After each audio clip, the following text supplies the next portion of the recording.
इंजील ਉਹਦਾ 22 ਬਾਬ ਉਹਦੀ 44 वर्स चैप्टर 22 वर्स 44।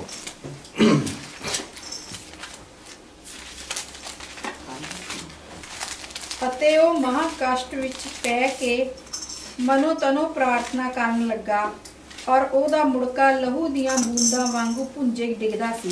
हालेलुया। हाँ जी, और भी अगर कोई हिंदी दे।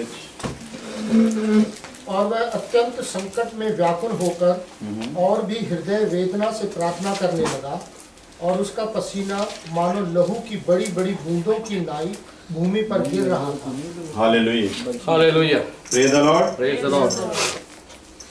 अत्यंत संकट में और व्याकुल होकर हृदय वेदना से प्रार्थना करने लगा। Hallelujah, hallelujah. हृदय वेदना समझते हैं आप? दिल में बहुत ज्यादा जब दुख होता है, बहुत दर्द होता है, उसे कहते हैं हृदय वेदना।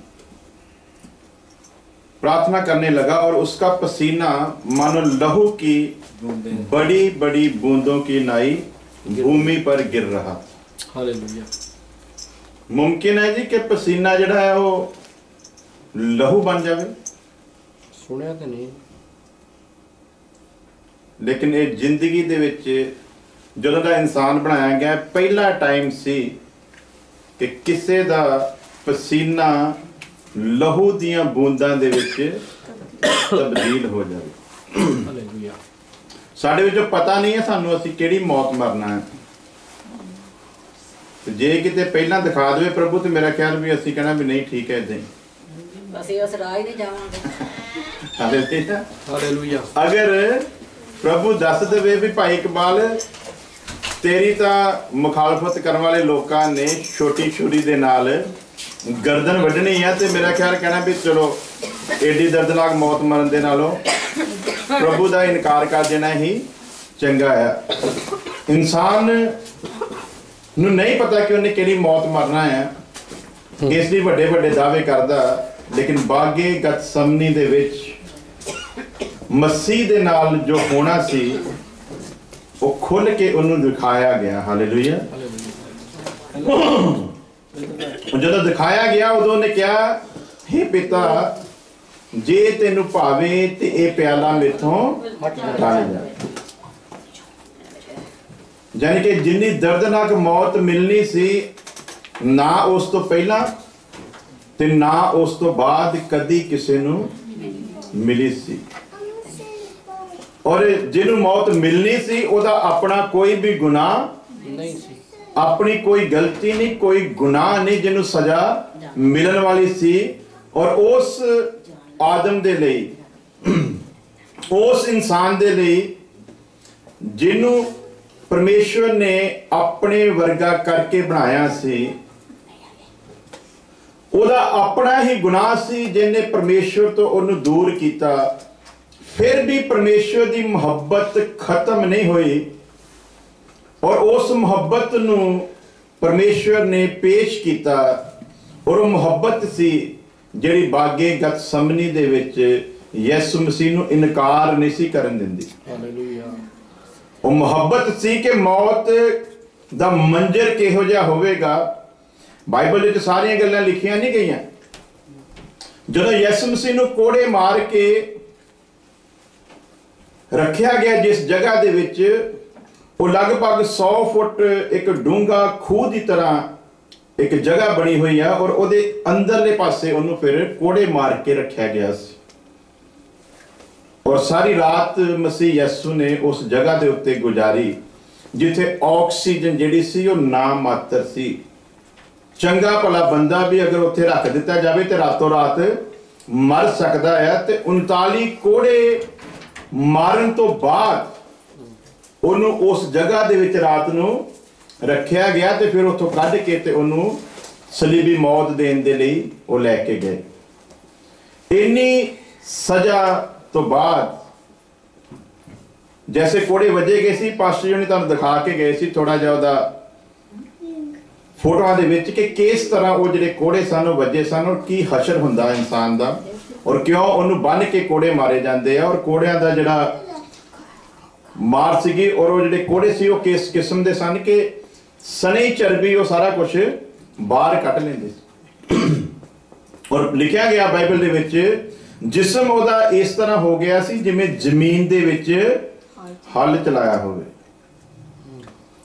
ਤੇ ਅੱਜ ਕਈ ਵਾਰੀ ਅਫਸੋਸ ਹੁੰਦਾ ਜਦੋਂ ਦੁਨੀਆ 'ਚ ਪ੍ਰਚਾਰ ਲੈ ਕੇ ਜਾਂਦੇ ਲੋਕੀ ਇੰਨੇ ਸਵਾਲ ਕਰਦੇ ਆ ਵੀ ਜਿਹਦਾ ਕੋਈ ਹਿਸਾਬ ਨਹੀਂ। ਅਗਰ ਖੁਦਾ ਸਿਰਫ ਯਿਸੂ ਮਸੀਹ ਨੂੰ ਉਸ ਕੰਡੀਸ਼ਨ ਦੇ ਵਿੱਚ ਬੰਦੇ ਦੇ ਅੱਗੇ ਲਿਆ ਕੇ ਰੱਖ ਦਵੇ ਤੇ ਮੇਰਾ ਖਿਆਲ ਰੂਹ ਕੰਬ ਸਕਦਾ ਹੈ ਬੰਦੇ ਦਾ,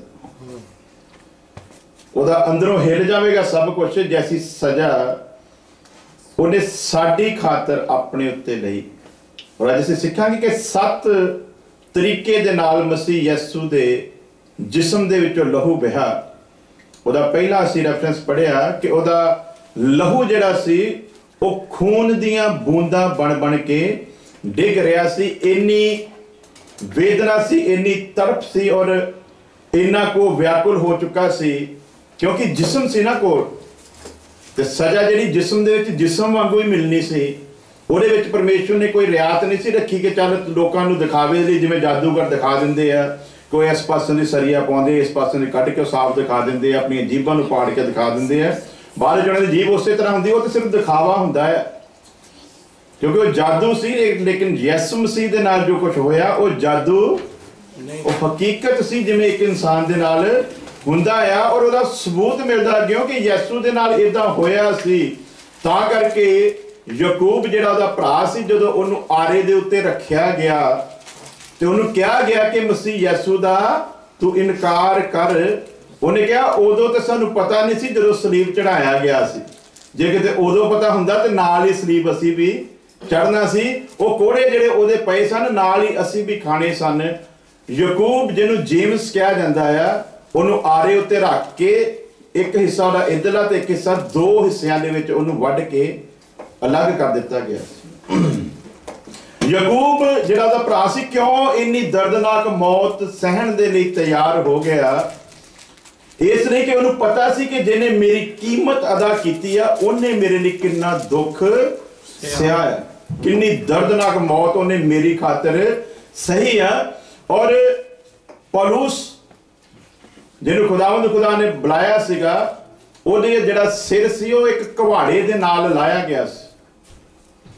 ਔਰ ਜਦੋਂ ਉਹਨੂੰ ਬਿਠਾਇਆ ਗਿਆ ਪੌਲੁਸ ਜਿਹੜਾ ਖੁਦਾ ਦਾ ਸ਼ਹਿਜ਼ਾਦਾ ਕਿਹਾ ਗਿਆ ਜਿਹਨੇ ਸ਼ੇਰ ਦੀ ਤਰ੍ਹਾਂ ਸੇਵਕਾਈ ਕੀਤੀ, ਜਦੋਂ ਉਹਦੀ ਧੌਣ ਲਾਉਣੀ ਸੀ ਉਹਨੂੰ ਕਿਹਾ ਗਿਆ ਕਿ ਤੈਨੂੰ ਬੰਨਿਆ ਜਾਵੇਗਾ। ਕਹਿੰਦਾ ਬੰਨ ਬੁੰਨ ਕੇ ਨਹੀਂ, ਤੁਸੀਂ ਮੈਨੂੰ ਬਿਠਾਓ, 1 ਇੰਚ ਵੀ ਮੈਂ ਇੱਧਰ ਉੱਧਰ ਹਿੱਲਾਂਗਾ ਨਹੀਂ। ਇਹ ਮੇਰੇ ਲਈ ਮੁਬਾਰਕ ਸਮਾਂ ਆ ਕਿ ਮੈਨੂੰ ਮਸੀਹ ਦੇ ਲਈ ਮਰਨ ਦਾ ਮੌਕਾ ਮਿਲ ਗਿਆ, ਨਹੀਂ ਤੇ ਮੈਨੂੰ ਇਹ ਸੀ ਕਿ ਮੈਂ ਕਿਤੇ ਆਮ ਲੋਕਾਂ ਦੀ ਤਰ੍ਹਾਂ ਹੀ ਨਾ ਮਰ ਜਾਵਾਂ।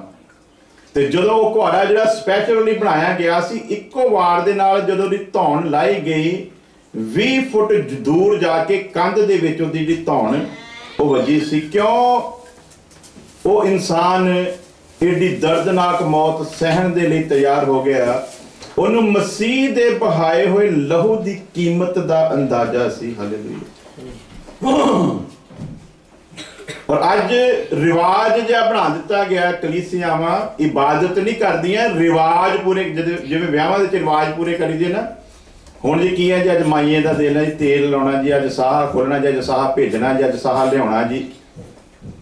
ਜਿਵੇਂ ਇਹ ਰੀਤੀ ਰਿਵਾਜ ਹੈ ਉਸੇ ਤਰ੍ਹਾਂ ਮਸੀਹਤ ਨੂੰ ਵੀ ਅੱਜ ਹਰ ਮਿਸ਼ਨ ਨੇ, ਕੋਈ ਮਿਸ਼ਨ ਹੋਵੇ ਭਾਵੇਂ ਉਹ 35 ਕੋਸ ਹੋਵੇ ਕੋਈ ਹੋਵੇ, ਹਰ ਮਿਸ਼ਨ ਨੇ ਇੱਕ ਰਿਵਾਜ ਬਣਾ ਕੇ ਰੱਖ ਦਿੱਤਾ ਮਸੀਹਤ ਨੂੰ। ਔਰ ਰਿਵਾਜ ਹੀ ਪੂਰੇ ਕਰ ਦਿੱਤੇ। 7 ਕਲਮੇ ਪੜ੍ਹੇ ਜਾਣੇ ਜੀ। ਕਿੱਥੇ ਲਿਖਿਆ ਬਾਈਬਲ ਵਿੱਚ ਤੁਸੀਂ 7 ਕਲਮੇ ਪੜ੍ਹ ਕੇ ਤੇ ਮੇਰੀ ਮੌਤ ਦਾ ਪ੍ਰਚਾਰ ਕਰੀਓ? ਔਰ 2000 ਸਾਲ ਤੋਂ ਉਹੀ ਕਲਮੇ ਹਰ ਗੁੱਡ ਫਰਾਈਡੇ ਤੇ ਪੜ੍ਹ ਕੇ ਲੋਕਾਂ ਨੂੰ ਸੁਣਾ ਦਿੱਤੇ ਜਾਂਦੇ। ਫਿਰ ਭੇਤ ਵੀ ਕੋਈ ਨਵਾਂ ਨਹੀਂ ਹੁੰਦਾ, ਜਾਂ ਤੇ ਹੋਵੇ ਨਾ ਕੋਈ ਗੱਲ ਉਹਦੇ ਵਿੱਚੋਂ ਖੁਦਾ ਦਾ ਰੂਹ ਕੋਈ ਨਵੀਂ ਦੱਸਦਾ ਹੋਵੇ, ਜਦ ਕਿ ਇਹ ਕਲਾਮ ਦੱਸਦਾ ਹੈ ਕਿ ਖੁਦਾਵੰਦ ਖੁਦਾ ਨੇ 40 ਸਾਲ ਜੰਗਲ ਦੇ ਵਿੱਚ ਇੱਕ ਦਿਨ ਵੀ ਉਹਨਾਂ ਨੂੰ ਬਹੀ ਰੋਟੀ ਖਾਣ ਵਾਸਤੇ, ਇੱਕ ਦਿਨ ਵੀ, ਹਰ ਦਿਨ ਤਾਜ਼ਾ ਮੰਨਾ।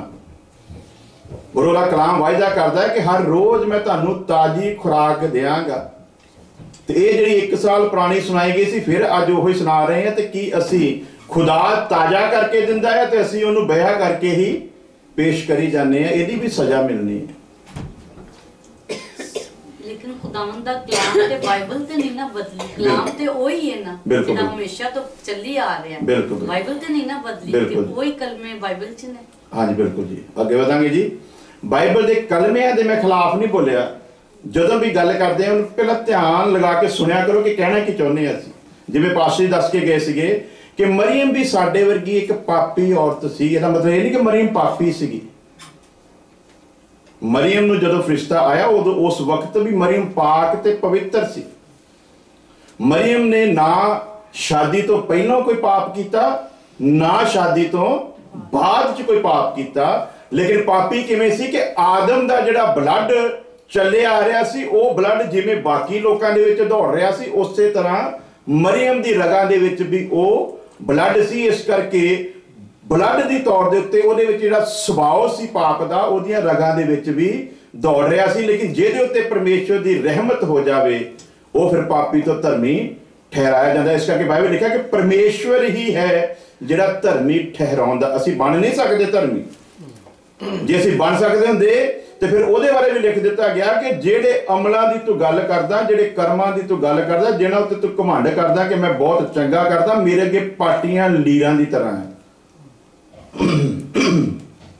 ਇਹ ਨਮਰ ਚੰਗੇ ਕਰਮ ਕਰਕੇ ਵੀ ਅਸੀਂ ਪਰਮੇਸ਼ਵਰ ਨੂੰ ਖੁਸ਼ ਨਹੀਂ ਕਰ ਸਕਦੇ ਜਿੰਨੀ ਦੇਰ ਤੱਕ ਅਸੀਂ ਉਹਦੇ ਹੁਕਮ ਦੇ ਵਿੱਚ ਨਹੀਂ ਆ। ਕਲਮੇ ਦੇ ਉੱਤੇ ਪ੍ਰਚਾਰ ਕਰੋ, ਇਹ ਕੋਈ ਜ਼ਰੂਰੀ ਨਹੀਂ ਕਿ ਗੁੱਡ ਫਰਾਈਡੇ ਦੇ ਉੱਤੇ ਹੀ ਕਰਨਾ ਹੈ।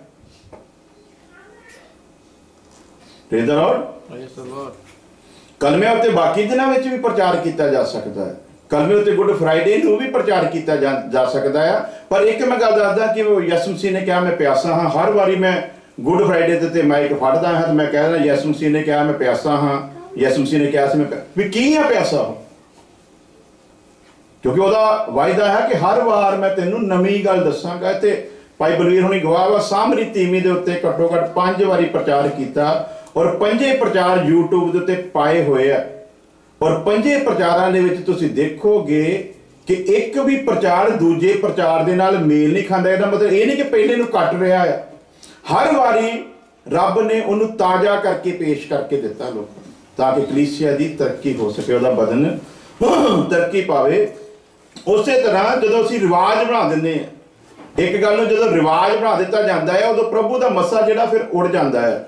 ਰਿਵਾਜ ਨਹੀਂ ਬਣਾਉਣਾ, ਪ੍ਰਭੂ ਦੀ ਇਬਾਦਤ ਨੂੰ ਇਬਾਦਤ ਦੀ ਤਰ੍ਹਾਂ ਕਰਨਾ ਹੈ। ਤੇ ਕੀ ਸਿੱਖਿਆ ਸੀ ਸਾਮਰੀ ਤੀਵੀਂ ਦੇ ਵੇਲੇ ਵਿੱਚ? ਕਹਿੰਦੇ ਵੀ ਸਾਡੇ ਲੋਕਾਂ ਨੇ ਕਿਹਾ ਵੀ ਇਸ ਪਹਾੜ ਦੇ ਉੱਤੇ ਬੰਦਗੀ ਕਰਾਂਗੇ, ਯਹੂਦੀ ਕਹਿੰਦੇ ਆ ਯਰੂਸ਼ਲਮ ਵਿੱਚ ਬੰਦਗੀ ਕਰਨਗੇ। ਕਹਿੰਦਾ ਮੈਂ ਤੁਹਾਨੂੰ ਸੱਚ ਸੱਚ ਆਖਦਾ ਹਾਂ, ਨਾ ਇਸ ਪਹਾੜ ਦੇ ਉੱਤੇ ਤੇ ਨਾ ਯਰੂਸ਼ਲਮ ਦੇ ਵਿੱਚ, ਬਲਕਿ ਉਹ ਸਮਾਂ ਆਉਂਦਾ ਹੈ, ਸਗੋਂ ਹੁਣੇ ਆ ਕਿ ਪਰਮੇਸ਼ਵਰ ਦੇ ਸੱਚੇ ਭਗਤ ਆਤਮਾ ਦੇ ਨਾਲ ਤੇ ਸਚਾਈ ਦੇ ਨਾਲ ਉਹਦੀ ਇਬਾਦਤ ਕਰਨਗੇ। ਹੁਣ ਉਹ ਵੇਲਾ ਖਤਮ ਹੋ ਗਿਆ ਜਦੋਂ ਪਹਾੜ ਦੇ ਉੱਤੇ ਕਰਨੀ ਸੀ, ਹੁਣ ਉਹ ਵੇਲਾ ਖਤਮ ਹੋ ਗਿਆ ਜਦੋਂ ਯਰੂਸ਼ਲਮ ਦੇ ਵਿੱਚ ਕਰਨੀ ਸੀ, ਕਿਉਂਕਿ ਅੱਜ ਦਾ ਯਰੂਸ਼ਲਮ ਕਲੀਸਿਆ ਤੇ ਜਿਹੜਾ ਕਲੀਸਿਆ ਦੇ ਵਿੱਚ ਹੈ ਉਹੀ ਕਾਮਲ ਤੇ ਸਿੱਧ ਬਣ ਸਕਦਾ ਹੈ। ਯਹੂਦੀ ਹੁਣ ਵੀ ਵਿਚਾਰੇ ਉੱਥੇ ਪਰਚੀਆਂ ਪਾ ਕੇ ਆਉਣ ਡਏ ਆ, ਕਿਉਂਕਿ ਉਹ ਸ਼ਰ੍ਹਾ ਦੇ ਮੁਤਾਬਕ ਜੀਵਨ ਜੀ ਰਹੇ। ਤੁਹਾਨੂੰ ਲੱਗਦਾ ਕਿ ਸ਼ਾਇਦ ਉਹਦੇ ਵਿੱਚ ਪਰਚੀ ਪਾਉਣ ਦੇ ਨਾਲ ਹੀ ਸਾਡੀ ਸੁਣੀ ਜਾਣੀ ਹੈ। ਲੇਕਿਨ ਯਿਸੂ ਮਸੀਹ ਦੇ ਜ਼ਮਾਨੇ ਤੋਂ ਬਾਅਦ ਰਸੂਲਾਂ ਦੇ ਦੁਆਰਾ ਲਿਖਿਆ ਗਿਆ ਕਿ ਹੁਣ ਮਸੀਹ ਦਾ ਮੰਦਿਰ ਤੁਸੀਂ ਹੋ। ਹੁਣ ਉਹ ਮੰਦਿਰ ਦੀ ਕੋਈ ਮਹੱਤਤਾ ਨਹੀਂ, ਕਿਉਂਕਿ ਇੱਕ ਸਮੇਂ ਦੇ ਵਿੱਚ ਪਰਮੇਸ਼ਵਰ 2 ਮੰਦਿਰ ਕਦੇ ਵੀ ਰੱਖ ਨਹੀਂ ਸਕਦਾ। ਇਸ ਲਈ ਉਸ ਮੰਦਿਰ ਦੀ ਮਹੱਤਤਾ ਖਤਮ ਹੋ ਗਈ। ਹੁਣ ਵੀ ਅਗਰ ਕੋਈ ਉਸ ਮੰਦਿਰ ਨੂੰ ਉਸੇ ਨਜ਼ਰੀਏ ਨਾਲ ਦੇਖ ਕੇ ਉਹਦੇ ਵਿੱਚ ਪਰਚੀ ਪਾ ਕੇ ਆਉਂਦਾ ਆ ਤੇ ਮੈਂ ਸਮਝਦਾ ਫਿਰ ਉਹਨੂੰ ਬਾਈਬਲ ਦਾ 1% ਵੀ ਗਿਆਨ, ਉਹਨੂੰ ਬਾਈਬਲ ਬਾਰੇ ਫਿਰ ਪਤਾ ਹੀ ਨਹੀਂ ਆ। ਕਿਉਂਕਿ ਬਾਈਬਲ ਦੱਸਦੀ ਉਹ ਮੰਦਿਰ ਦਾ ਕੰਮ ਤੇ ਖਤਮ ਹੋ ਗਿਆ। ਜੇ ਉਸ ਮੰਦਿਰ ਦੀ ਮਹੱਤਤਾ ਹੁੰਦੀ ਤੇ ਖੁਦਾ ਉੱਥੇ ਕਦੇ ਵੀ ਮਸਜਿਦ ਬਣਨ ਨਾ ਦਿੰਦਾ। ਜਿੱਥੇ ਪਵਿੱਤਰ ਸਥਾਨ ਦੇ ਵਿੱਚ ਪੈਰ ਰੱਖਣ ਵਾਲਾ ਅਗਰ ਪਾਪ ਲੈ ਕੇ ਜਾਂਦਾ ਸੀ ਤੇ ਖਤਮ ਹੋ ਜਾਂਦਾ ਸੀ। ਤੁਹਾਡਾ ਕੀ ਖਿਆਲ ਕਿ ਜਿਹਨਾਂ ਨੇ ਉਸ ਮੰਦਿਰ ਨੂੰ ਉਜਾੜ ਕੇ ਉੱਥੇ ਮਸਜਿਦ ਨੂੰ ਬਣਾਇਆ, ਉਹਨਾਂ ਦੇ ਪੈਰ ਪਵਿੱਤਰ ਸਥਾਨ ਦੇ ਉੱਤੇ ਅਤੀ ਪਵਿੱਤਰ ਸਥਾਨ ਤੇ ਨਹੀਂ ਸੀ ਪਏ? ਤੇ ਫਿਰ ਪਰਮੇਸ਼ਵਰ ਨੇ ਕਿਉਂ ਨਹੀਂ ਮਾਰਿਆ? ਕਿਉਂਕਿ ਉਸ ਮੰਦਿਰ ਦੀ ਮਹੱਤਤਾ ਖਤਮ ਹੋ ਗਈ। ਲਿਖਿਆ ਹੈਕਲ ਦਾ ਪਰਦਾ ਵਿੱਚੋਂ ਪਾਟ ਕੇ 2 ਹਿੱਸੇ ਹੋ ਗਿਆ ਤੇ ਰਸਤਾ ਹੁਣ ਤਿਆਰ ਹੋ ਗਿਆ। ਜਿਹੜਾ ਮਸੀਹ ਨੂੰ ਮੁਕਤੀਦਾਤਾ ਕਰਕੇ ਆਵੇਗਾ ਉਹਦੇ ਲਈ ਰਸਤਾ ਹੁਣ ਖੁੱਲ ਗਿਆ ਆ। ਪਰ ਯਹੂਦੀ ਅਜੇ ਵੀ ਉਸੇ ਮੱਤ ਦੇ ਉੱਤੇ ਆ। ਅਗਰ ਮਸਜਿਦ ਨੂੰ ਢਾਉਣਾ ਹੋਵੇ ਤੇ ਯਹੂਦੀਆਂ ਦਾ ਸਿਰਫ 10 ਮਿੰਟ ਦਾ ਕੰਮ ਆ। 10 ਮਿੰਟ ਦੇ ਵਿੱਚ ਤਹਿਸ ਨਹਿਸ ਕਰ ਸਕਦੇ। ਉਹਨਾਂ ਨੂੰ ਕਿਸੇ ਕੋਲੋਂ ਕੋਈ ਪਰਮਿਸ਼ਨ ਲੈਣ ਦੀ ਜ਼ਰੂਰਤ ਨਹੀਂ ਹੈ। ਇੱਕੋ ਹੀ ਕੌਮ ਆ ਜਿਹੜੀ ਕਿਸੇ ਕੋਲ ਪਰਮਿਸ਼ਨ ਨਹੀਂ ਮੰਗਦੀ ਕੁਛ ਕਰਨ ਲੱਗੇ। ਔਰ ਸਵੇਰੇ ਹੀ ਉਠਾਉਣ ਤੇ ਉਹਨੂੰ ਤਹਿਸ ਨਹਿਸ ਕਰ ਦੇਣ।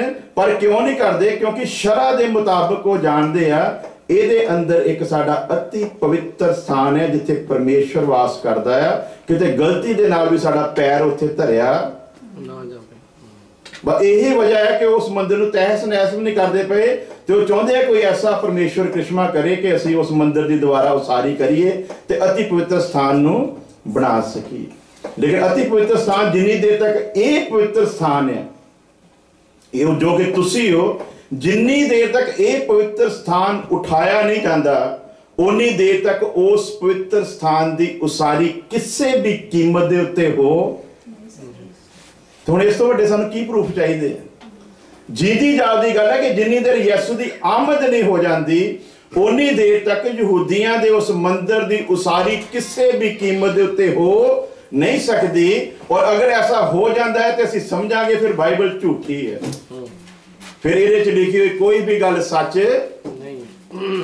ਇਹੀ ਵਜ੍ਹਾ ਹੈ ਕਿ ਮੰਦਿਰ ਤਿਆਰ ਨਹੀਂ ਹੋ ਰਿਹਾ, ਕਿਉਂਕਿ ਇਹ ਮੰਦਿਰ ਉਠਾਇਆ ਜਾਵੇਗਾ ਤੇ ਫਿਰ ਉਸ ਮੰਦਿਰ ਦੀ ਉਸਾਰੀ ਹੋਵੇਗੀ, ਅਦਰਵਾਈਜ਼ ਹੋ ਨਹੀਂ ਸਕਦੀ। ਸੋ ਪਹਿਲਾ ਲਹੂ, ਪਸੀਨਾ ਲਹੂ ਦੀਆਂ ਬੂੰਦਾਂ ਬਣ ਬਣ ਕੇ ਡਿੱਗਣਾ ਸ਼ੁਰੂ ਹੋਇਆ। ਇੰਨਾ ਵਿਆਕੁਲ ਸੀ ਇਨਸਾਨ ਨੂੰ ਆਪਣੇ ਨਾਲ ਮਿਲਾਉਣ ਦੀ ਖਾਤਰ।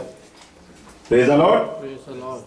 ਔਰ ਇਹ ਲਹੂ ਜਿਹੜਾ ਸੀ, ਪਸੀਨਾ ਲਹੂ ਬਣ ਗਿਆ। ਇਹ ਕਿਉਂ ਬਣ ਗਿਆ? ਜਲਦੀ ਜਲਦੀ ਰੈਫਰੈਂਸ ਪੜ੍ਹੀ ਜਾਵਾਂਗੇ। ਅਗਰ ਕਿਸੇ ਨੇ ਲਿਖਣਾ ਤੇ ਲਿਖ ਸਕਦੇ ਆ। ਜੈਨੇਸਿਸ, ਪੈਦਾਇਸ਼ ਦੀ ਕਿਤਾਬ, ਚੈਪਟਰ 3 ਵਰਸ 19। ਜਲਦੀ ਜਲਦੀ ਪੜਾਂਗੇ ਕਿ ਕਿਉਂ ਯਿਸੂ ਮਸੀਹ ਦਾ ਲਹੂ, ਪਸੀਨਾ ਜਿਹੜਾ ਸੀ ਉਹ ਲਹੂ ਦੀਆਂ ਬੂੰਦਾਂ ਬਣ ਕੇ ਡਿੱਗਿਆ। ਇੱਕ ਸ਼ਰਾਪ ਸੀ ਇਨਸਾਨ ਦੇ ਉੱਤੇ।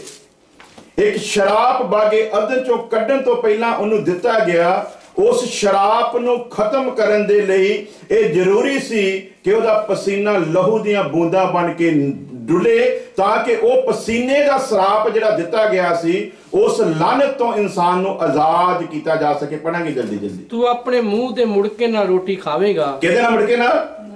ਤੂੰ ਆਪਣੇ ਮੂੰਹ ਦੇ ਮੁੜਕੇ ਨਾਲ। ਪਹਿਲਾ ਮੁੜਕਾ ਪਹਿਲਾਂ ਨਹੀਂ ਸੀ ਆਉਂਦਾ। ਸ਼ਰਾਪ ਲਾਨਤ ਤੋਂ ਬਾਅਦ ਪਰਮੇਸ਼ਵਰ ਨੇ ਇਹ ਗੱਲ ਅਨਾਉਂਸ ਕੀਤੀ ਕਿ ਹੁਣ ਜਦੋਂ ਤੂੰ ਮੇਰੇ ਹੁਕਮ ਦੇ ਵਿੱਚ ਰਹਿਣਾ ਤੈਨੂੰ ਚੰਗਾ ਨਾ ਲੱਗਾ ਔਰ ਤੂੰ ਆਪਣੀ ਮਰਜ਼ੀ ਨਾਲ ਚੱਲਣ ਦੇ ਲਈ ਫੈਸਲਾ ਕਰ ਲਿਆ ਆ, ਤੇ ਹੁਣ ਮੈਂ ਤੈਨੂੰ ਕਹਿਣਾ ਹਾਂ ਤੂੰ ਜ਼ਮੀਨ ਨੂੰ ਜ਼ੋਰ ਦੇ ਨਾਲ ਵਾਹਵੇਂਗਾ ਤੇ ਆਪਣੇ ਮੱਥੇ ਦੇ ਪਸੀਨੇ ਦੇ ਨਾਲ ਤੂੰ ਰੋਟੀ ਖਾਵੇਂਗਾ। ਇਸ ਲਾਨਤ ਨੂੰ ਹਟਾਉਣਾ ਸੀ ਪਰਮੇਸ਼ਵਰ ਨੇ। ਇਸ ਲਈ ਲਿਖਿਆ ਯਿਸੂ ਮਸੀਹ ਦਾ ਪਸੀਨਾ ਲਹੂ ਦੀਆਂ ਬੂੰਦਾਂ ਬਣ ਕੇ, ਉਹਦੇ ਜਿਹੜਾ ਪਸੀਨੇ ਦਾ ਸਰਾਪ ਸੀ ਉਹਨੇ ਵੀ ਉਸ ਪਸੀਨੇ ਦੇ ਸਰਾਪ ਨੂੰ ਆਪਣੇ ਲਹੂ ਦੇ ਨਾਲ ਧੋ ਦਿੱਤਾ, ਤਾਂ ਕਿ ਅਸੀਂ ਉਸ ਸ਼ਰਾਪ ਤੋਂ ਆਜ਼ਾਦ ਹੋ ਸਕੀਏ। ਇਸ ਲਈ ਹੋਰ ਵਜ੍ਹਾ ਕੋਈ ਨਹੀਂ ਸੀ। ਇਹੀ ਵਜ੍ਹਾ ਸੀ ਕਿ ਉਸ ਲਾਨਤ ਤੋਂ ਛਡਾਉਣ ਦੇ ਲਈ ਲਿਖਿਆ ਉਹਦਾ ਪਸੀਨਾ ਲਹੂ ਦੀਆਂ ਬੂੰਦਾਂ ਬਣ ਬਣ ਕੇ ਡਿੱਗ ਰਿਹਾ ਸੀ। ਪਸੀਨਾ ਆਦਮ ਦਾ ਜ਼ਮੀਨ ਦੇ ਉੱਤੇ ਡਿੱਗਦਾ ਸੀ, ਪਰ ਇਹਦਾ ਪਸੀਨਾ ਲਹੂ ਦੇ ਵਿੱਚ ਪਰਿਵਰਤਿਤ ਹੋ ਕੇ ਬਦਲ ਕੇ ਜ਼ਮੀਨ ਦੇ ਉੱਤੇ ਡਿੱਗ ਰਿਹਾ, ਤਾਂ ਕਿ ਜ਼ਮੀਨ ਵੀ ਮੁਬਾਰਕ ਹੋਵੇ ਔਰ ਉਹ ਜਿਹੜਾ ਸ਼ਰਾਪ ਸੀ ਉਹਦੇ ਤੋਂ ਵੀ ਆਦਮ ਆਜ਼ਾਦ ਹੋ ਸਕੇ। ਦੂਸਰਾ ਰੈਫਰੈਂਸ ਪੜਾਂਗੇ ਯੋਹਨਾ ਦੀ ਅੰਜੀਲ, ਉਹਦਾ 19 ਅਧਿਆਇ, ਉਹਦੀ 1 ਵਰਸ। ਛੇਤੀ ਛੇਤੀ ਦੇ ਨਾਲ। ਪਹਿਲਾ ਲਹੂ, ਪਸੀਨਾ ਲਹੂ ਦੀਆਂ ਬੂੰਦਾਂ ਬਣ ਕੇ ਡਿੱਗ ਰਿਹਾ ਸੀ। ਦੂਸਰਾ ਯੋਹਨਾ ਦੀ ਅੰਜੀਲ ਚੈਪਟਰ 19 ਵਰਸ 1। ਸੋ ਤਦ ਪਿਲਾਤੂਸ ਨੇ ਯਿਸੂ ਨੂੰ ਫੜ ਕੇ ਕੋੜੇ ਮਰਵਾਏ। ਕਿਹਨੇ ਕੋੜੇ ਮਰਵਾਏ ਜੀ? ਪਿਲਾਤੂਸ ਨੇ ਫੜ ਕੇ ਕੋੜੇ ਮਰਵਾਏ। ਮਾਰੇ ਕਿਹਨਾਂ ਨੇ ਸੀ? ਯਹੂਦੀਆਂ ਨੇ।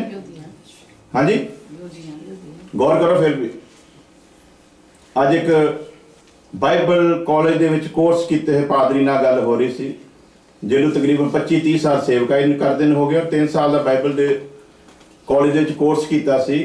ਲੇਕਿਨ ਉਹਨੂੰ ਇਹ ਪਤਾ ਹੀ ਨਹੀਂ ਕਿ ਯਹੂਦੀਆਂ ਨੇ ਯਿਸੂ ਮਸੀਹ ਨੂੰ ਕੋੜੇ ਨਹੀਂ ਸਨ ਮਾਰੇ। ਪੱਕੇ ਫਰੀਸੀਆਂ, ਰੋਮਨਾਂ ਨੇ ਮਾਰੇ।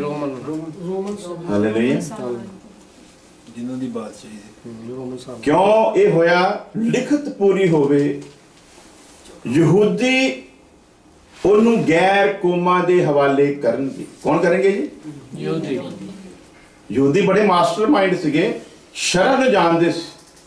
ਕੋਈ ਵੀ ਚੀਜ਼ ਆਪਣੇ ਉੱਤੇ ਲੈਣ ਲਈ ਤਿਆਰ ਨਹੀਂ ਸਨ। ਕੋਈ ਵੀ ਚੀਜ਼ ਆਪਣੇ ਉੱਤੇ ਨਹੀਂ ਸੀ ਲੈਣਾ ਚਾਹੁੰਦੇ। ਲੇਕਿਨ ਜ਼ਿਆਦਾਤਰ ਪ੍ਰਚਾਰਕ ਹੋਇਆ ਯਹੂਦੀਆਂ ਨੇ ਯਿਸੂ ਮਸੀਹ ਨੂੰ ਸਲੀਬ ਤੇ ਚਾੜ ਦਿੱਤਾ, ਯਹੂਦੀਆਂ ਨੇ ਯਿਸੂ ਮਸੀਹ ਨੂੰ ਕੋੜੇ ਮਾਰਤੇ, ਉਹਨਾਂ ਨੇ ਬਚਾਣੇ ਕੁਝ ਨਹੀਂ ਕੀਤਾ। ਉਹ ਚਲਾਕ ਸੀ, ਕਿਉਂਕਿ ਸ਼ਰ੍ਹਾ ਮਤਲਬ ਕਾਨੂੰਨ। ਅਸੀਂ ਜਦੋਂ ਰਾਜਨੀਤੀ ਵਿੱਚ ਮੈਂ ਸੀ, ਅਸੀਂ ਕਾਨੂੰਨ ਨੂੰ ਬਰੀਕੀ ਤੋਂ ਜਾਣਦੇ ਸੀ, ਔਰ ਜਿਹੜਾ ਕਾਨੂੰਨ ਨੂੰ ਬਰੀਕੀ ਤੋਂ ਜਾਣਦਾ ਉਹੀ ਕਾਨੂੰਨ ਦੀਆਂ ਧੱਜੀਆਂ ਵੀ ਉਡਾ ਸਕਦਾ ਹੈ। ਜਿਹੜਾ ਜਾਣਦਾ ਉਹਨੂੰ ਪਤਾ ਕਿ ਇਹਨੂੰ ਤੋੜਿਆ ਕਿੱਦਾਂ, ਔਰ ਤੋੜਨਾ ਵੀ ਕਿੱਦਾਂ ਹੈ, ਕਾਨੂੰਨ ਦੇ ਵਿੱਚ ਰਹਿ ਕੇ। ਆਪਣੇ ਆਪ ਨੂੰ ਵੀ ਤੇ ਬਚਾਣਾ। ਸੋ ਯਹੂਦੀ ਬੜੇ ਮਾਸਟਰਮਾਈਂਡ ਸੀਗੇ, ਉਹਨਾਂ ਨੂੰ ਪਤਾ ਸੀ, ਸ਼ਰ੍ਹਾ ਤੋਂ ਵਾਕਿਫ ਸੀ, ਇਸ ਕਰਕੇ ਕਹਿੰਦੇ ਆਪਣੇ ਉੱਤੇ ਕਾਹਦੇ ਲਈ ਗੱਲ ਲੈਣੀ। ਇਸ ਲਈ ਬੜੇ ਤਰੀਕੇ ਦੇ ਨਾਲ ਸਜ਼ਾ ਮੰਗ ਲਈ, ਕਿਉਂਕਿ ਰੋਮ ਦਾ ਰਾਜ ਸੀ। ਰੋਮੀ ਉਹਨਾਂ ਤੇ ਹਕੂਮਤ ਕਰ ਰਹੇ ਸਨ, ਤੇ ਰੋਮੀਆਂ ਦੇ ਕੋਲੋਂ ਉਹਨੂੰ ਸਜ਼ਾ ਜਿਹੜੀ ਸੀ ਉਹਨੂੰ ਦਿਲਾਉਣ ਦਾ ਹੁਕਮ ਦਿੱਤਾ ਗਿਆ। ਤੇ ਕੀ ਕਹਿੰਦੇ, ਪਿਲਾਤੂਸ ਨੇ ਉਹਨੂੰ ਕੋੜੇ ਮਾਰਨ ਦਾ ਹੁਕਮ ਦਿੱਤਾ। ਤੇ ਹੁਣ ਪਿਲਾਤੂਸ ਨੇ ਜਦੋਂ ਹੁਕਮ ਦਿੱਤਾ ਤੇ ਕੋੜੇ ਯਹੂਦੀ ਨਹੀਂ ਉਹਨੂੰ ਮਾਰ ਸਕਦੇ, ਕੋੜੇ ਉਹਨੂੰ ਉਹਦੀ ਜਿਹੜੀ ਸਿਪਾਹੀ ਹਨ ਸਿਰਫ ਉਹੀ ਮਾਰ ਸਕਦੇ। ਤੇ ਕੋੜੇ ਕਿਹਨਾਂ ਨੇ ਮਾਰੇ? ਰੋਮੀ ਹਕੂਮਤ ਦੇ ਸਿਪਾਹੀਆਂ ਨੇ ਉਹਨੂੰ ਕੋੜੇ ਮਾਰੇ। ਔਰ ਕੋੜੇ ਮਾਰਨ ਤੋਂ ਬਾਅਦ ਫਿਰ ਅੱਗੇ ਅਸੀਂ ਚੱਲਾਂਗੇ। ਲੇਕਿਨ ਇਹ ਜਿਹੜੇ ਕੋੜੇ ਸਨ ਇਹ ਮਾਰੇ ਗਏ। ਔਰ ਕੋੜੇ ਕਿਉਂ ਮਾਰੇ ਗਏ? ਇਹਦੀ ਵਜ੍ਹਾ ਸੀ, इस पर पिलातुस ने यीशु को कोड़े लगवाए। और ਇਹਦਾ ਕਲੀਅਰ ਹੋਰ ਕਰਾਂਗੇ ਤੀਸਰੇ ਪੁਆਇੰਟ ਦੇ ਵਿੱਚ। ਯਸ਼ਾਇਆ ਉਹਦਾ 53 ਅਧਿਆਇ ਉਹਦੀ 5 ਵਰਸ 53 ਵਰਸ 5। ਪਰ ਉਹ ਸਾਡੇ ਅਪਰਾਧਾਂ ਲਈ ਘਾਇਲ ਕੀਤਾ ਗਿਆ। ਕਾਦੇ ਲਈ ਘਾਇਲ ਕੀਤਾ ਗਿਆ? ਹੋਏ ਕੋੜੇ ਕਾਦੇ ਲਈ ਵੱਜੇ? ਸਾਡੇ ਪਾਪਾਂ ਦੇ ਉਹ ਸਾਡੇ ਪਾਪਾਂ ਦੇ ਲਈ घायल किया गया, यानी कि हमारे गुनाहों के लिए वो घायल किया गया। साडियां बदियां दे कारण कुचलिया गया। हमारी बदियों के कारण, उसकी अपनी कोई भी बदी नहीं थी, वो हमारी बदियों के कारण कुचला गया। साडी शांति लई उस उत्ते ताड़ना हुई। कादे लई होई ताड़ना दिते? शांति लई। ਅਸੀਂ ਤੇ ਬੜੇ ਅਸ਼ਾਂਤ हैं अजे भी, ਸਾਨੂੰ ਅਜੇ भी शांति, पर परमेश्वर ने तो ताड़ना क्यों ना दी? साडी शांति लई, हमारी शांति के लिए उस पर ये सजा लाई गई। हालेलुया। उस दे मार खान तो ਅਸੀਂ ਨਰੋਏ ਕੀਤੇ, और हम उसके मार खाने से चंगे किए गए। हालेलुया। यशाया को पहले ही से मालूम था कि क्या होने वाला है। उसे पता था वो कोड़े जो हमारे लिए ठहराए गए थे, वो कोड़ों की सजा उसने अपने ऊपर ली ताकि हमारी पीठ सलामत रहे। इसलिए उसने कहा, जो हे थके हुए ते भार हेठ दबे हुए लोगों, मेरे कोल आओ, मैं तानू आराम देंगा। साडी पिठ नू बचाउण दे लई ਉਹਨੇ ਇਹ ਲਹੂ ਬਹਾਇਆ। ਔਰ ਉਹ ਕੋੜੇ ਜਿਹੜੇ ਸਨ ਸਾਨੂੰ ਸੇਵ ਕਰਨ ਦੇ ਲਈ ਉਹ ਕੋੜਿਆਂ ਦੀ ਮਾਰ ਉਹਨੇ ਆਪ ਖਾਦੀ। और तीसरा पॉइंट, परंतु वह हमारे ही अपराधों के कारण घायल किया गया, वह हमारे अधर्म के कामों के हेतु कुचला गया, हमारी ही शांति के लिए उस पर ताड़ना पड़ी कि उसके कोड़े खाने से हम चंगे हुए। बीमारियां कई बार अंदर पैदा हो चुकियां होंदियां, ते आम कई बार कहते किसी ने ऐसी सट लग जाए, कहते जे खून बह जाता तो चंगा सी, जे अंदर रह जाए तो नासूर बन जाता है। वो नासूर जिहड़ा साडे अंदर बनया होया सी पाप दा, ਉਹਨੂੰ ਬਾਹਰ ਕੱਢਣਾ ਬੜਾ ਜ਼ਰੂਰੀ ਸੀ। ਉਸ ਨਸੂਰ ਨੂੰ ਸਾਡੇ ਅੰਦਰੋਂ ਬਾਹਰ ਕੱਢਣ ਦੇ ਲਈ ਉਹਦੀ ਪਿੱਠ ਨੂੰ, ਉਹਦੇ ਦੋਨੇ ਸਾਈਡਾਂ ਨੂੰ ਵਧੀਆ ਢੰਗ ਦੇ ਨਾਲ ਛਲਣੀ ਕੀਤਾ ਗਿਆ।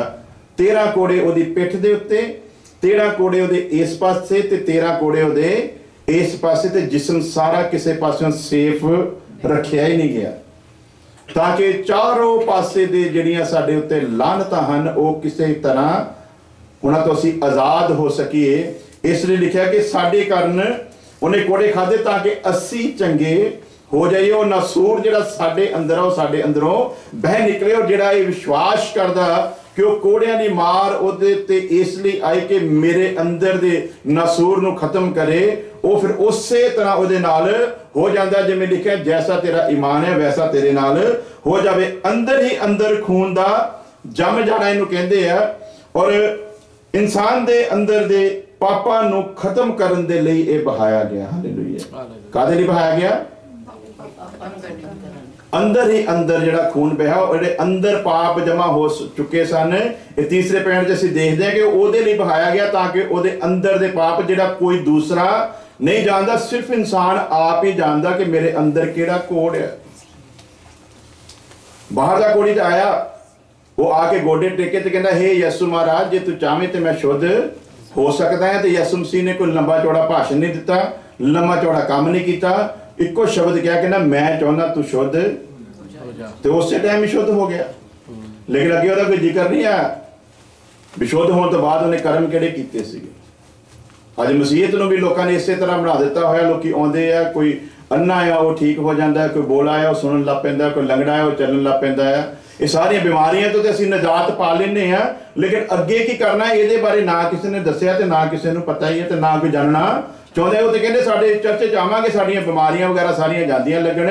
ਔਰ ਕਲਾਮ ਕੀ ਕਹਿੰਦਾ, ਇਹ ਤੇ ਜਦੋਂ ਉਹਨੇ ਇਹ ਸਭ ਕੁਝ ਸਜ਼ਾ ਆਪਣੇ ਉੱਤੇ ਲਈ, ਉਸੇ ਵਕਤ ਉਹਨੇ ਇਹ ਅਨਾਉਂਸ ਕਰ ਦਿੱਤਾ ਸੀ, ਹੁਣ ਤੇ ਸ਼ਰਤ ਇਹ ਹੈ ਵੀ ਤੁਸੀਂ ਉਹਦੇ ਵਿੱਚ ਕਿਵੇਂ ਚੱਲ ਰਹੇ ਹੋ, ਤੁਹਾਡਾ ਉਹਦੇ ਵਿੱਚ ਕੀ ਸਥਾਨ ਆ।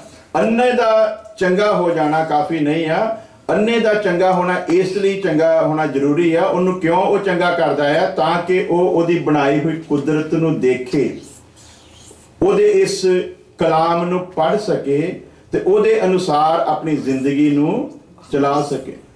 ਤੇ ਅੰਨਾ ਅੱਗੇ ਜਵਾਬ ਦਿੰਦਾ, ਕਹਿੰਦਾ ਪ੍ਰਭੂ ਜੀ ਅੱਖਾਂ ਵੀ ਦਿੱਤੀਆਂ ਕਾਹਦੇ ਲਈ ਸੀ, ਜੇ ਦੁਨੀਆ ਦੀ ਸ਼ਾਨੋ ਸ਼ੌਕਤ ਹੀ ਨਹੀਂ ਸੀ ਦੇਖਣੀ।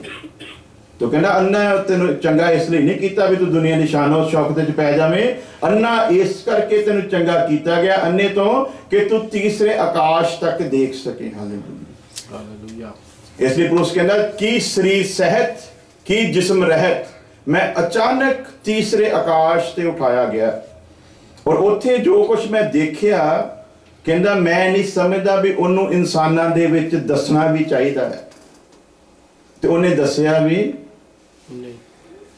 ਨਹੀਂ। ਕਹਿੰਦਾ ਮੈਂ ਤੁਹਾਡੀਆਂ ਜਦੋਂ ਸ਼ਕਲਾਂ ਦੇਖਦਾ ਤੇ ਮੇਰਾ ਦਿਲ ਹੀ ਨਹੀਂ ਕਰਦਾ ਕਿ ਮੈਂ ਤੁਹਾਨੂੰ ਕੁਝ ਦੱਸਾਂ।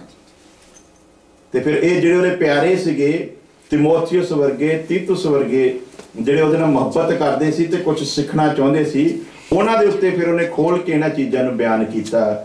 ਅੱਜ ਵੀ ਖੁਦਾ ਉਹਨਾਂ ਲੋਕਾਂ ਦੇ ਉੱਤੇ ਹੀ ਆਪਣੇ ਭੇਦਾਂ ਨੂੰ ਜ਼ਾਹਰ ਕਰਦਾ ਹੈ ਜਿਹੜੇ ਉਹਦੇ ਵਿੱਚ ਚੱਲਣਾ ਚਾਹੁੰਦੇ ਆ, ਜਿਹੜੇ ਚਾਹੁੰਦੇ ਕਿ ਅਸੀਂ ਕੁਝ ਕਰ ਸਕੀਏ ਉਹਦੇ ਅਨੁਸਾਰ, ਉਹਨਾਂ ਉੱਤੇ ਹੀ ਇਹ ਭੇਦ ਜ਼ਾਹਰ ਹੁੰਦੇ। ਅਦਰਵਾਈਜ਼ ਪਰਮੇਸ਼ਵਰ ਦਾ ਕਲਾਮ ਦੱਸਦਾ ਕਿ ਉਹਨੇ ਉਹਨਾਂ ਦੀ ਬੁੱਧ ਨੂੰ ਅੰਨਾ ਕਰ ਦਿੱਤਾ ਕਿ ਤਾਂ ਕਿ ਉਹ ਦੇਖਦੇ ਹੋਏ ਵੀ ਨਾ ਦੇਖਣ ਤੇ ਸੁਣਦੇ ਹੋਏ ਵੀ।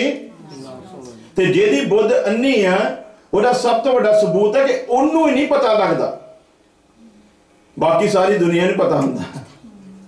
ਨਾਸ਼ ਹੋਣ ਤੋਂ ਪਹਿਲਾਂ ਘਮੰਡੀ ਰੂਹ ਆਉਂਦੀ ਹੈ, ਜਿਹਦੇ ਤੇ ਆਉਂਦੀ ਉਹਨੂੰ ਨਹੀਂ ਪਤਾ ਲੱਗਦਾ, ਬਾਕੀ ਸਾਰੀ ਦੁਨੀਆ ਨੂੰ ਪਤਾ ਲੱਗ ਜਾਂਦਾ ਲੱਛਣਾਂ ਤੋਂ ਵੀ ਬਸ ਹੁਣ ਇਹਦਾ ਵਿਨਾਸ਼ ਹੋਣ ਵਾਲਾ, ਇਹਦਾ ਅੰਤ ਆਉਣ ਵਾਲਾ ਹੈ।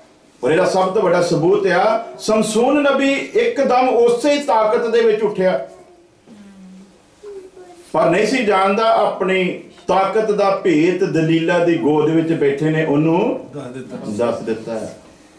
ਤੋ ਲਟਾਂ ਜਿਹਦੇ ਵਿੱਚ ਖੁਦਾ ਨੇ ਆਪਣੀ ਹੁਕਮ ਰੱਖਿਆ ਸੀ, ਉਹ ਲਟਾਂ ਉਹਦੇ ਸਿਰ ਤੋਂ ਅਲੱਗ ਹੋ ਚੁੱਕੀਆਂ ਸਨ। ਲਿਖਿਆ ਉਸੇ ਜ਼ੋਰ ਦੇ ਨਾਲ ਉੱਠਿਆ, ਪਰ ਨਹੀਂ ਸੀ ਜਾਣਦਾ ਕਿ ਪਰਮੇਸ਼ਵਰ ਦਾ ਆਤਮਾ ਉਹਦੇ ਤੋਂ ਅਲੱਗ ਹੋ ਚੁੱਕਾ ਹੈ।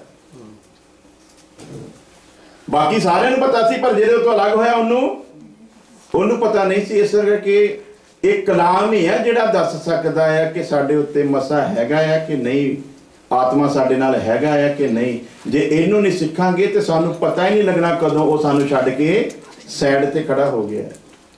ਇਸ ਲਈ ਇਹਨੂੰ ਬਰੀਕੀ ਦੇ ਨਾਲ ਜਾਣਨਾ ਜ਼ਰੂਰੀ ਹੈ। ਜੇ ਇਹਨੂੰ ਹੀ ਜਾਣਾਂਗੇ ਤੇ ਅਸੀਂ ਰੋਜ਼ਾ ਰੱਖ ਸਕਦੇ ਹਾਂ, ਜੇ ਇਹਨੂੰ ਹੀ ਜਾਣਾਂਗੇ ਤੇ ਅਸੀਂ ਢੰਗ ਦੀ ਦੁਆ ਕਰ ਸਕਦੇ ਹਾਂ, ਇਹਨੂੰ ਹੀ ਜਾਣਾਂਗੇ ਤੇ ਸਹੀ ਜ਼ਿੰਦਗੀ ਦਾ ਪਤਾ ਲੱਗ ਸਕਦਾ ਹੈ, ਇਹਨੂੰ ਜਾਣਾਂਗੇ ਤੇ ਅਸਲੀ ਯਿਸੂ ਦੀ ਪਹਿਚਾਣ ਹੋ ਸਕਦੀ ਆ। ਨਹੀਂ ਤੇ ਦੂਸਰਾ ਯਿਸੂ ਤੇ ਆਪਣਾ ਕੰਮ ਬੜੀ ਖੂਬੀ ਦੇ ਨਾਲ ਯਿਸੂ ਬਣ ਕੇ ਕਰੀ ਜਾ ਰਿਹਾ ਹੈ ਤੇ ਅਸੀਂ ਉਹਨੂੰ ਹੀ ਆਪਣਾ ਯਿਸੂ ਸਮਝ ਕੇ ਅਪਣਾਇਆ ਹੋਇਆ। ਇਸ ਲਈ ਪੌਲੁਸ ਲਿਖਦਾ ਹੈ ਇੱਕ ਹੈਗਾ ਹੈ ਜਿਹਨੂੰ ਦੂਸਰਾ ਯਿਸੂ ਕਰਕੇ ਕਿਹਾ ਜਾਂਦਾ ਹੈ, ਤੇ ਸਾਵਧਾਨ ਰਹਿਓ, ਬਹੁਤੇ ਉਹਦੇ ਜਾਲ ਦੇ ਵਿੱਚ ਫਸੇ ਹੋਏ ਆ। ਕਿਉਂਕਿ ਜਦੋਂ ਪਰਮੇਸ਼ਵਰ ਨੂੰ ਆਪਣੀ ਸਮਝ ਦੇ ਵਿੱਚ ਰੱਖਣਾ ਉਹਨਾਂ ਨੂੰ ਚੰਗਾ ਨਾ ਲੱਗਿਆ, ਤੇ ਪਰਮੇਸ਼ਵਰ ਨੇ ਵੀ ਉਹਨਾਂ ਨੂੰ ਉਹਨਾਂ ਦੀ ਮੰਦ ਬੁੱਧੀ ਦੇ ਵਸ ਕਰ ਦਿੱਤਾ ਤਾਂ ਕਿ ਨਾਸ਼ ਹੋ ਜਾਣ। ਤੇ ਇਸ ਤੋਂ ਪਹਿਲਾਂ ਪਰਮੇਸ਼ਵਰ ਸਾਨੂੰ ਵੀ ਮੰਦ ਬੁੱਧੀ ਦੇ ਵਸ ਕਰ ਦੇਵੇ ਅੱਜ ਜੇ ਯਹੋਵਾ ਆਪਣੀ ਪਰਮੇਸ਼ਵਰ ਦੀ ਆਵਾਜ਼ ਨੂੰ ਸੁਣੋ ਤੇ ਆਪਣੇ ਮਨਾਂ ਨੂੰ ਕਠੋਰ ਨਾ ਕਰੋ। ਨਾ ਕਰੋ। Praise the Lord. ਚੌਥੇ ਪੁਆਇੰਟ ਵੱਲ ਵਧਾਂਗੇ। ਯੂਹੰਨਾ 19 ਅਧਿਆਇ ਦੀ 2 ਵਰਸ।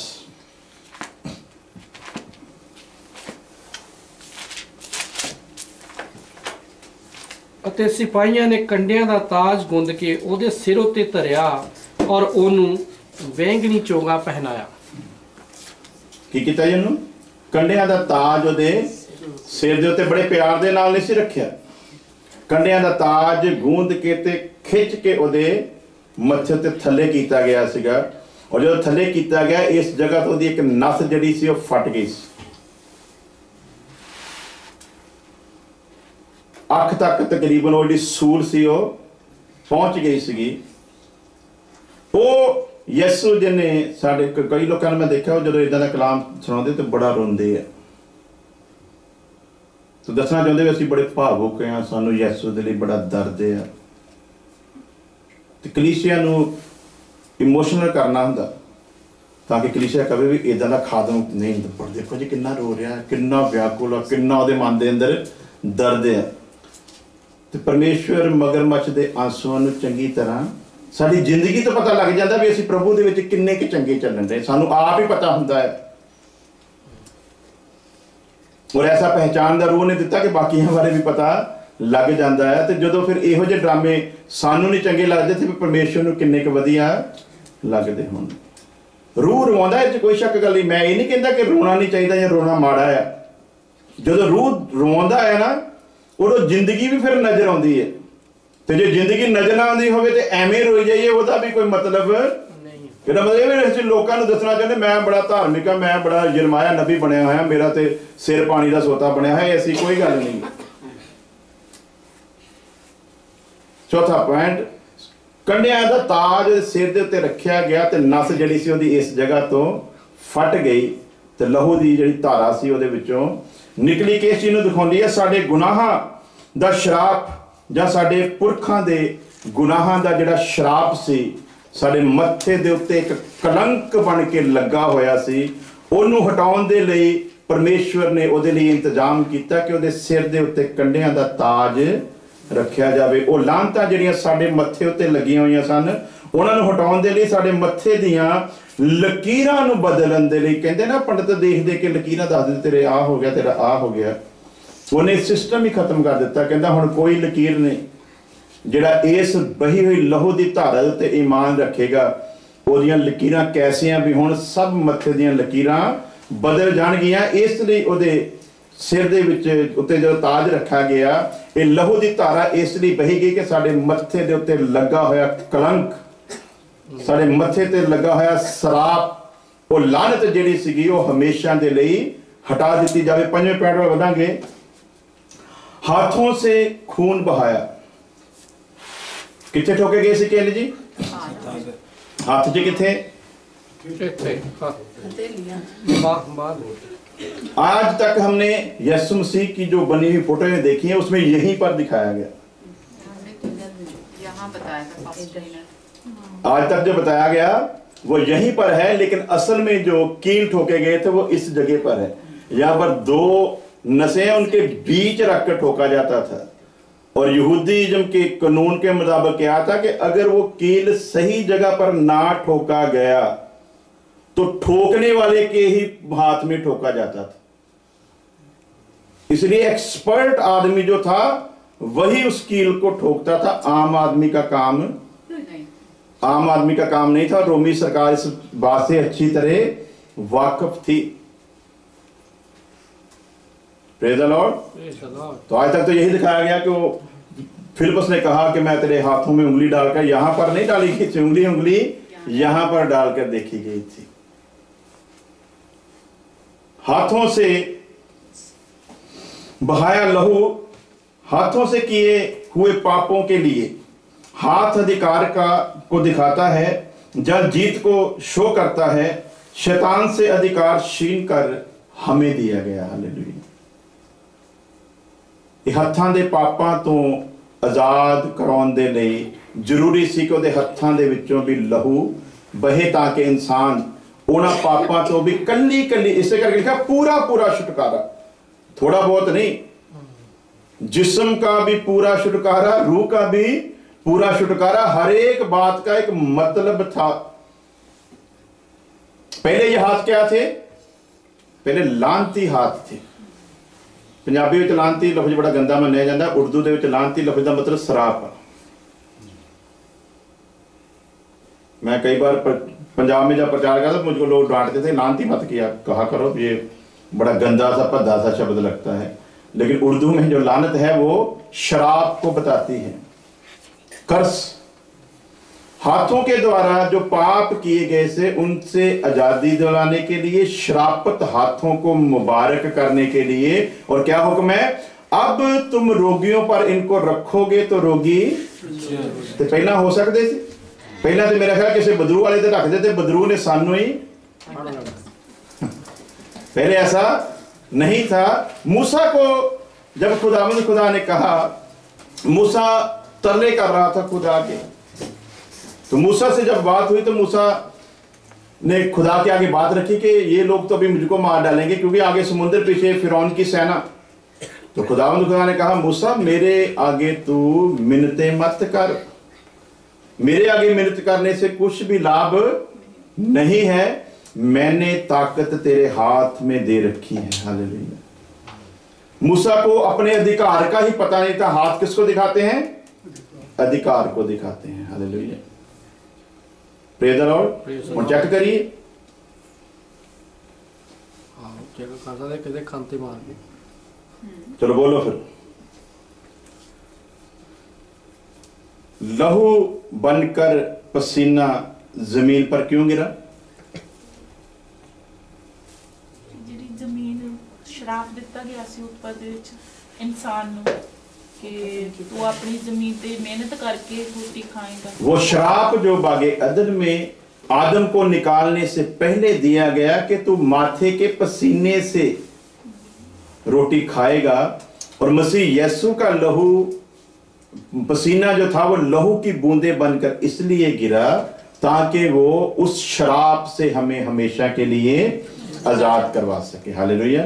कोड़े तीनों तरफ लगाए गए पीठ पर, और दोनों तरफ 13-13 कोड़े। वो अंदर जो नासूर बन चुका था गुनाह, उसको बाहर लाने के लिए वो 39 कोड़ों की मार उसने खाई। कांटों का ताज उसके सिर पर रखा गया, और कांटों का ताज जो है वो माथे पर लगे हुए कलंक को, उस शराब को धोने के लिए, और माथे की पंजाबी च कह रही है मत्थे दियां लकीरां नूं बदलन दे लई।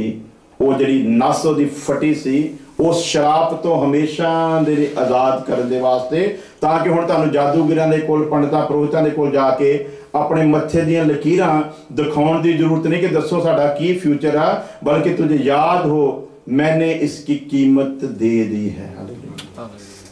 Praise the Lord. और कितने पैंट से पहुंच गए सी? चौथे पंजवें पैंट देते, हाथों से बहा।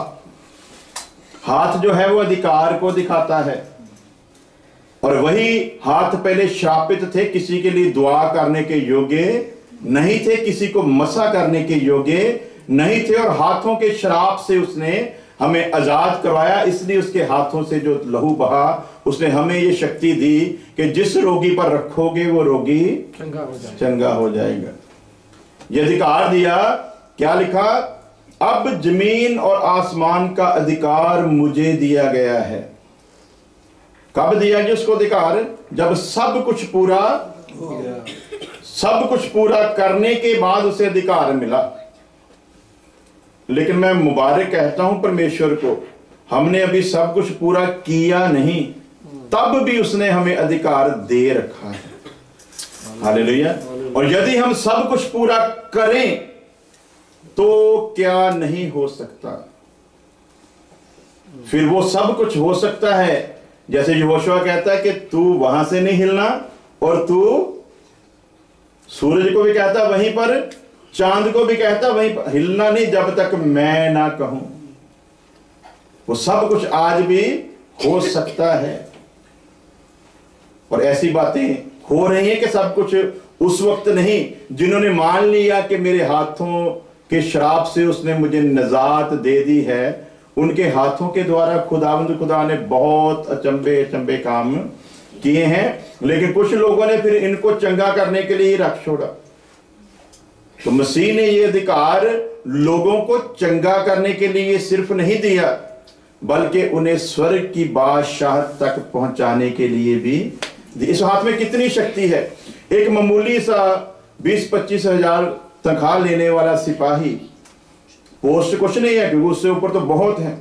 उसके ऊपर थानेदार है, हवलदार है, उसके ऊपर SHO है, सब इंस्पेक्टर है, DSP है, SP है, SSP है, उसके बाद DIG है, IG है, ADGP है, DGP है, उसके ऊपर होम मिनिस्ट्री बैठी है, उसके ऊपर राष्ट्रपति का अधिकार है।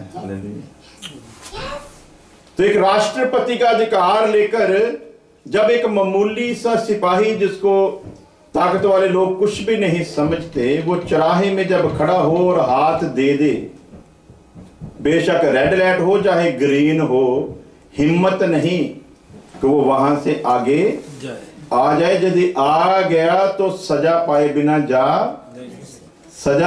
जा नहीं सकता। हमको तो अधिकार का पता ही नहीं है, एक मामूली आदमी है वो, लेकिन हमको खुदावंद खुदा ने अपने तुल्य, अपने समान होने के लिए बुलाया है। और वो लहू जो हाथों से बहा वो अधिकार को दिखाता है, और अधिकार यीशु ने पिता की मर्जी को पूरा करके हासिल किया।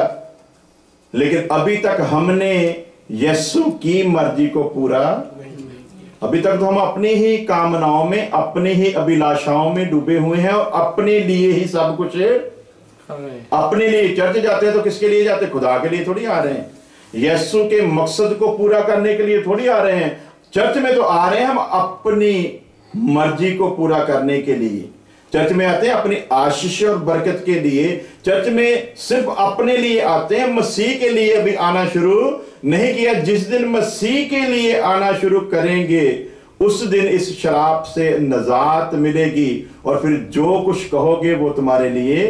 क्यों हाथ उठाकर दुआ करते हैं? अधिकार दिया है। हालेलुया। इसलिए मूसा को कहा कि तू मेरी लाठी लेकर पहाड़ के ऊपर चढ़ जा। मूसा चढ़ गया। लिखा कि अपने हाथों को उठा के रखना, जब तक तुम्हारे हाथ उठे रहेंगे इस्राएल जीतता जाएगा, जब तुम्हारे हाथ नीचे आएंगे इस्राएल हारना शुरू हो जाएगा। अब ये हाथ किस लिए दिए गए हैं? खुदावंद खुदा की तरफ उठाने के लिए।